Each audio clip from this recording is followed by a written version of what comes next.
Hi everyone, welcome back. We're going to do another Leetcode today, and in this video we're going to do the climbing stairs problem.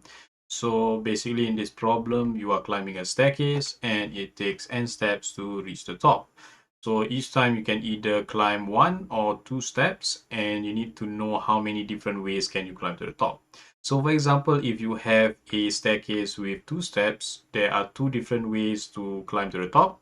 Either you do it one step by one step, or you can do just 2 steps. So for a 3-step staircase, you will have 3 different ways to climb to the top. Do it one step at a time, or one step and then 2 steps, and then 2 steps and then 1 step. So basically this is an example of dynamic programming. So basically in this type of problems, you just find a solution for the smaller inputs, and then you can actually find out what the solution is for larger inputs. So I'm just going to show you basically, we've been given an example, 2 examples, and we need to find out basically how many different ways there are for, like, for example, 4 steps or 5 steps. So I'm going to show you a diagram, or sort of just what I worked out. So we have a input here, and we have the corresponding output. And as you can see, what the input of 1, so 1 step staircase, there's only one way of climbing to the top. And as you saw the example for 2 and 3, the output is also 2 and 3. So if you're looking at just the 3 examples, it says, okay, maybe the answer is just whatever number of steps, that's the number of ways you can actually climb the staircase. But if you look at 4 and 5, you can see that this pattern actually breaks. So if you can take a look at the sequence here, so basically in 4 steps, how do we find out how many ways we can actually climb to the top?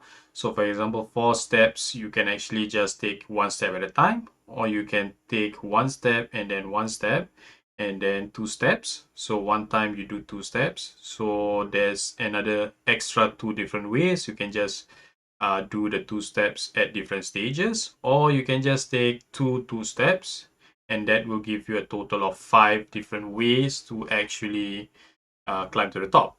So that's 5, the output is 5, and in the 5 steps you have actually 8 different ways. So again, you do 1 step at a time, or you do 1 step for 3 times, and then you do a 2 step, and then you just choose which stage you want to do the 2 step.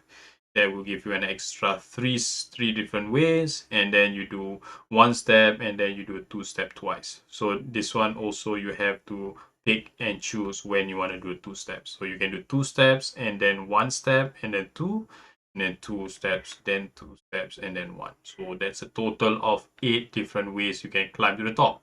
So if you can take a look at this sequence, it may not be intuitive, the pattern, but actually there is sort of a pattern here. And as you can see, if you take the third number here, number 3, it actually equals to the addition of the previous 2 steps. So 1 plus 2 equals 3. And then this pattern actually remains. And 2 plus 3 equal 5, and 3 plus 5 equal 8. So I've actually done a lot of the other inputs on top, like 6 and 7, and the pattern actually holds. So basically this is kind of like a Fibonacci sequence, very similar. So we can actually do basically a recursive function, and we can I'm just going to code that up quickly here. So what I will have here is basically I will have, say, if n is less than 3, let's just return n, because that's the answer. And then if not, if it's 3 or greater, then we're going to just return climb stairs.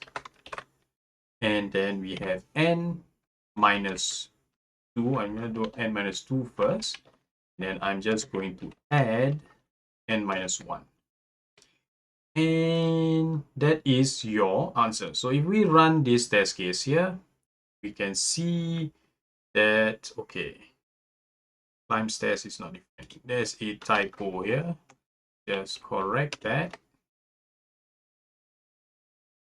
And let's test that case, and we get an accepted test case.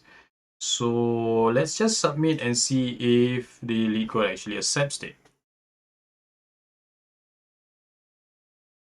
As you can see, it takes quite a while.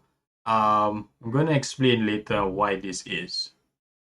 Let's just wait until it actually runs. And okay, you can see here it takes a long time, and in fact time limit exceeded. And you can see only 31 to 45 test cases passed. So basically, as the input number grows, this function actually becomes really slow. And basically, the reason for it is because this algorithm, the time complexity is really huge. So for example, let's go back to the diagram here.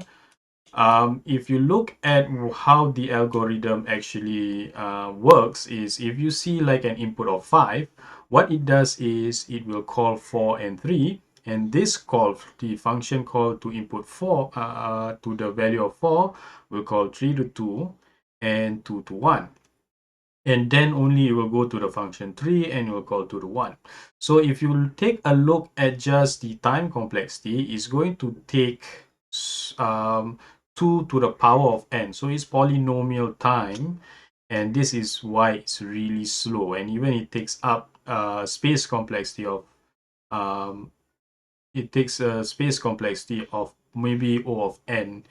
So that's what makes it really slow. So what we need to do basically is, if you take a look at this diagram here, there are a lot of repeat calls. So basically 3, 2, and 1, there are a lot of repeats here. 3, 2, 1 is called, and 2 is called again. So what we need to do is, basically we need to remember what the value of a certain node, so we don't actually repeat it. So what we can do is, we can just go back to the code and look here. I have a input called memo, and we put a default of an empty object here. And what I want to do is basically check if the input is in the memo. We want to return the memo value, so we can just get the answer. And we can keep the default case, the base case here. And what we want to do is, if the base case is not satisfied, we can just save this answer into memo n and put this line of code here, and we can instead return memo n. So what this does is, whenever a function is called for the first time, it's going to save this answer. So for example, the recursive call of input 3, for example, if it's not in there, it's going to call this, it's going to save this answer to memo n and say climb stairs 2 plus climb stairs 1. And then it's going to save it. And the next time we have a recursive call to function 3, it doesn't need to do all these recursive calls again.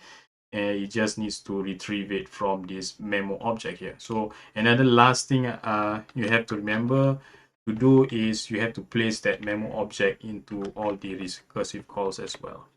So let's just run this code and see if it works. See, the test case passed. And now if you submit it, it actually accepts. So basically this is the final solution. So if you are using it this way, you can see instead of this whole function calls here, you can actually go and reduce the calls to here, and the time complexity becomes now to O of n. So it becomes a lot faster than before. So we've come to the end of this video. I hope you enjoyed it, and we're going to do more Leetcode soon. So if you like the content, please hit the like button, subscribe, and hit the bell for your notifications. If you have any questions about this problem, you can just leave a comment down below. So we're going to do more of these Leetcodes, and I will see you in the next video.